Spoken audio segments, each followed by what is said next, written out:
ඉතින් කොහොමද ඔයගොල්ලෝ හැමෝටම මම හිතනවා ඔයගොල්ලෝ හැමෝම හොඳින් ඇති කියලා. ඔන්න අදත් ඔයගොල්ලොත් එක්ක මම ෂෙයා කරගන්නවා වැදගත් වීඩියෝ එකක්. මම අද ඔයගොල්ලොත් එක්ක කතා කරන්න යන්නේ ඉංග්‍රීසි ලියන්න හරියට කොහොමද පුරුදු වෙන්නේ? කොහොමද හදාගන්නේ කියන එක. දැන් බලමු කොහොමද ඔය මේකට හැඩ ගන්න ඕනේ කියලා.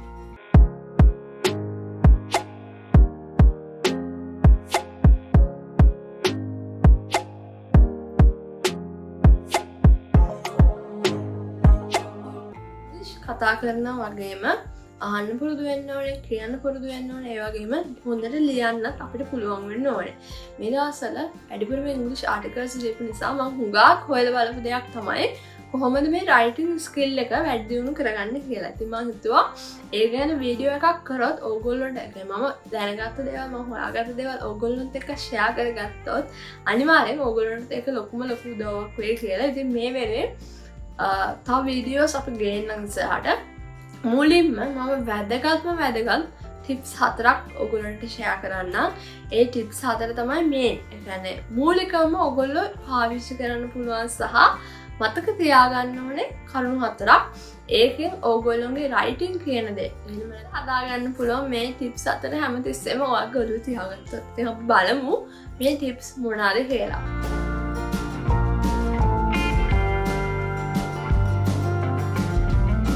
පළවෙනි එක තමයි do not use contractions. අපි මුලින් බලමු do not use contractions කියන්නේ මොකක්ද කියලා. ඕගොල්ලෝ දැනටමත් දන්නව ඇති don't එහෙම නැත්නම් shouldn't can't mustn't මෙන්න මේ වචන ඕගොල්ලොත් ඕන තරම් මේ වචන යූස් කරනවා ඇති. මේකද කියන්නේ මෙන්න මේ වචන යූස් කරනවා වෙනුවට ලියනකොට පාවිච්චි කරන්න මේකේ දීර්ඝ වචනේ do not should not cannot was not. ඔයාලා මේ හිතලා බලන්න. ඔයාලා ලියනවට වඩා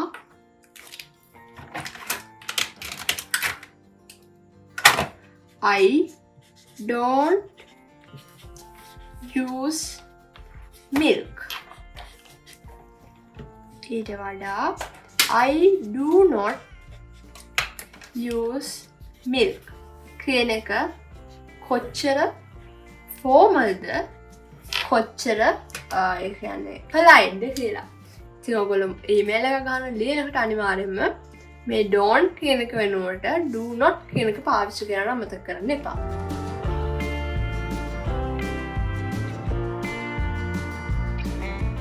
දෙවෙනි එක avoid using there is and there are. ඒ වචන දෙක පාවිච්චි කරන එක පුළුවන් තරම් අඩු කරන්න. මොකද අපි හුඟක් වෙලාට අපි කියන්නේ මමත් ඇසලුව මම මේක බලනකම දැනගන්නකම මමත් හුඟක් සැරයක් there is කියන එක පාවිච්චි කරලා there are කියන එක පාවිච්චි කරලා පුළුවන් තරම් ඒක පාවිච්චි කරන එක අඩු කරන්න. දැන් දෙවෙනි එක තමයි avoid using there is and there are. ඒ කියන්නේ there is කියන වචනේ there are කියන වචනේ පාවිච්චි කරන එක අඩු කරන්න ඕගොල්ලෝ ලියනකොට. අපි දැන් උදාහරණ දෙකක් අරන් බලමු ඇයි මෙහෙම පාවිච්චි කරන්න එපා කියන්නේ කියලා. පළවෙනි වාක්‍යය තමයි there is an exhibition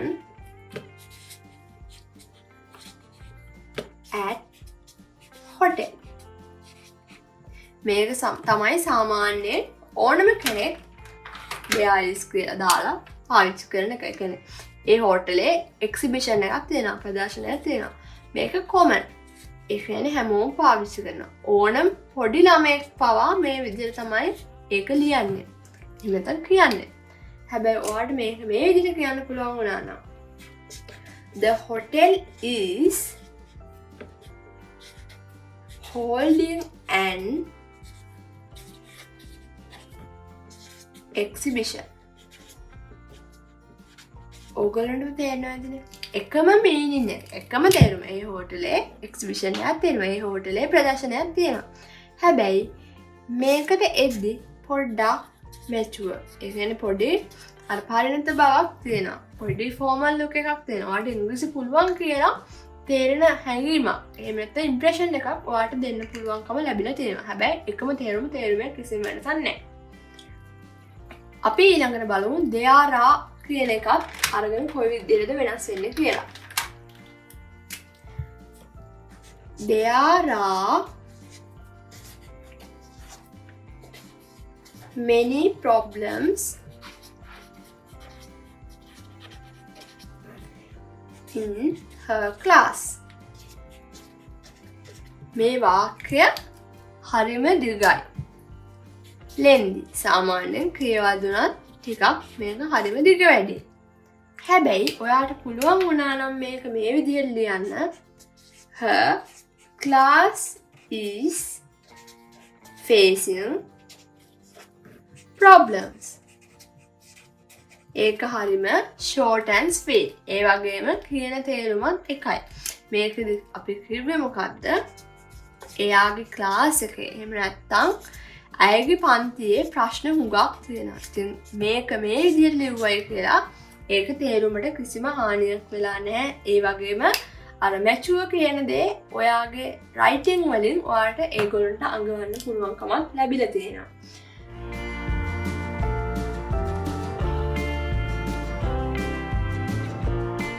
තුන්වෙනි එක avoid using really a lot very. සාමාන්‍යයෙන් හුඟක් දුරට මගෙනුත් වෙන වැරද්දක්. Very hot. Very nice. I really miss you. I miss you a lot. ඒ වගේ හුඟක් අර ඒ වචන පාවිච්චි කරනවා. අපි හුඟක් කියන දේ හංගවන්න අර සිංහල වලදී ගොඩාක් කියලා ඒ වගේ අපි ඉංග්‍රීසිලත් ඒක පාවිච්චි කරනවා. හැබැයි ඒක එච්චර උචිත නෑ. සුදුසු දෙයක් නෙමෙයි. ඊළඟ ටිප් එක තමයි avoid using very really a lot. ඔය වචන පාවිච්චිය හුඟක් අඩු කරන්න ඕගොල්ලෝ ලියනකොට. අපි උදාහරණ කීපයක් අරගමු. hot කියන එක අපි කියනවා very hot කියලා. මම කලින් කිව්වා වගේ ඉංග්‍රීසි වල අර ගොඩාක් කියන මීනින් එක එහෙම දෙන්න උවමනාවක් නැහැ. hot කිව්වා very hot කිව්වත් එකම දේ. ඇයි ඉතින් අපි අනවශ්‍ය වචනයක් ඉස්සරහට දාලා අපි ලියන එක හුඟක් සංකීර්ණ කරන්නේ. ඊළඟ එක තමයි වාක්‍යයක් අපි ගමු. Many students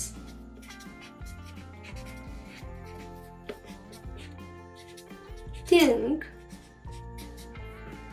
literature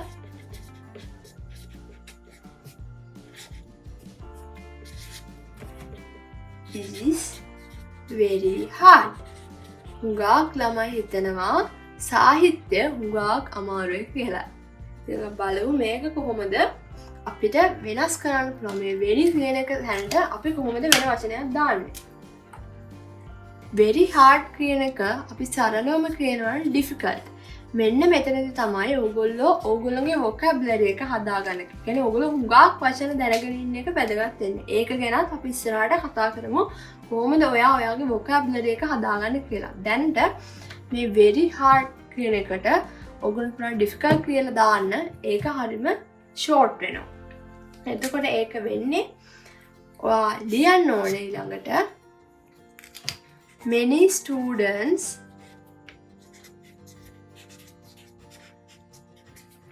think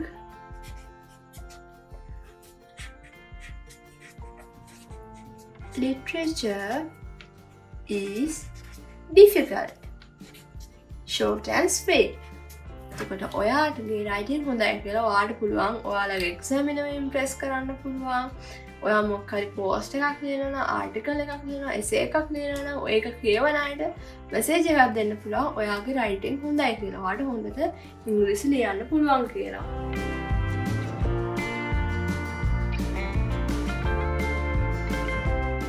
ඊළඟ දේ තමයි use strong verbs. ඒ කියන්නේ මොනවද කියලා අපි දැන් බලමු. අන්තිමම ටිප් එක තමයි use strong verbs. දැන් ඔයගොල්ලෝ බලන්න ඇති මොනවද මේ strong verbs කියන්නේ කියලා. අපි උදාහරණයක් කරන් ඒකත් බලමු.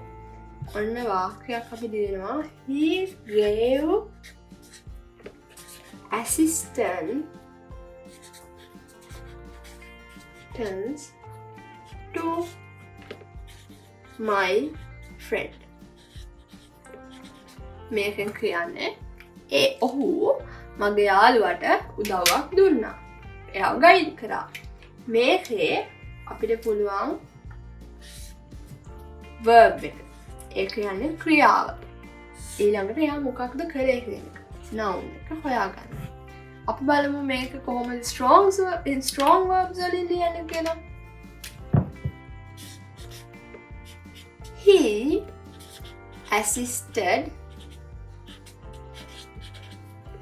my friend. එකම තේරුම. ඔහු එයාට සපෝට් එකක් දුන්නා. ඔහු එයාව ගයිඩ් කරා. කියන එකම හරිම සරලව දෙනවා. මේ assistant කියන එක හැදලා තියෙන්නේ gave plus assistance කියන එක එකතු වෙලා. ඉතින් මේ වගේ ඔයාලට පුළුවන් නම් strong verbs පාවිච්චි කරන්න. ඔයගොල්ලන්ට පුළුවන් ඔයගොල්ලෝ ඉංග්‍රීසි වලින් fluent කියලා පෙන්නන්න. මේක ඕනම චූටි දරුවෙක් වුණා දුර්වල කෙනෙක් වුණා ලියන විදිය. හැබැයි මේ විදිය දක්ෂ කෙනෙක්, bright student කෙනෙක්, native English කෙනෙක්, UK, US වගේ රටක් කෙනෙක් සාමාන්‍යයෙන් ලියන විදිය. හැමතිස්සෙම ඉංග්‍රීසි කියන එක සරලව short and sweet විදියට දෙන්න ඕන දෙයක්. අර අපේ වගේ මුගාක් ලොකුවට අර වන්නා නැතුව තියෙන එකක් හරිම ස්ට්‍රේට් ෆෝවර්ඩ්. ඉතින් ඕගොල්ලන්ට පුළුවන් මේ ටිප්ස් 4 පාවිච්චි කරන්න. ඉතින් ඔයාලට පුළුවන් නම් මේ ටිප්ස් 4 හොඳට මතක තියාගන්න. නිතර පාවිච්චි කරගන්න. ඔයාලට පුළුවන් වෙයි ඕගොල්ලෝගේ ඉංග්‍රීසි රයිටින් ස්කිල් එක හරියට හදාගන්න. ඒ කියන්නේ ඉංග්‍රීසි ලියන්න හොඳට පුරුදු වෙන්න ඕගොල්ලන්ට අනිවාර්යෙන් පුළුවන් වෙයි. ඉතින් වීඩියෝ එකේ මට පොන්චි දෙයකට සෝරි කියන්න ඕනේ. මම කියපු සමහර වචන ඔයගොල්ලන්ට පැහැදිලි නැත්නම් කමෙන්ට් කරන්න. මොකද මම බ්‍රේසස් දාන්නේ. බ්‍රේසස් කියන්නේ මේ දත්තට දාන කම්බි. මගේ කට ඇතුලෙන් තව කෑල්ලක් තියෙනවා. ඒක කියන්නේ තල්ලක් වගේ. ඒක නිසා තමයි මම කියන සමහර වචන ක්ලියර් නැති දෙයකට සෝරි. සමහර වෙන්න.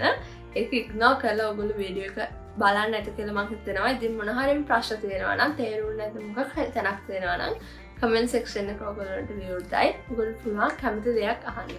ඒ විතරක් නෙවෙයි තවත් ඉස්සරහට ස්ටඩි විත් ගිමි YouTube channel එකෙන් මම බලාපොරොත්තු වෙනවා.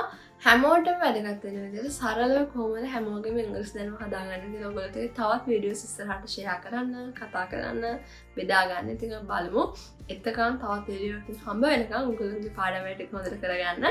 ඔයගොල්ලෝ හැමෝටම සුබ දවසක්.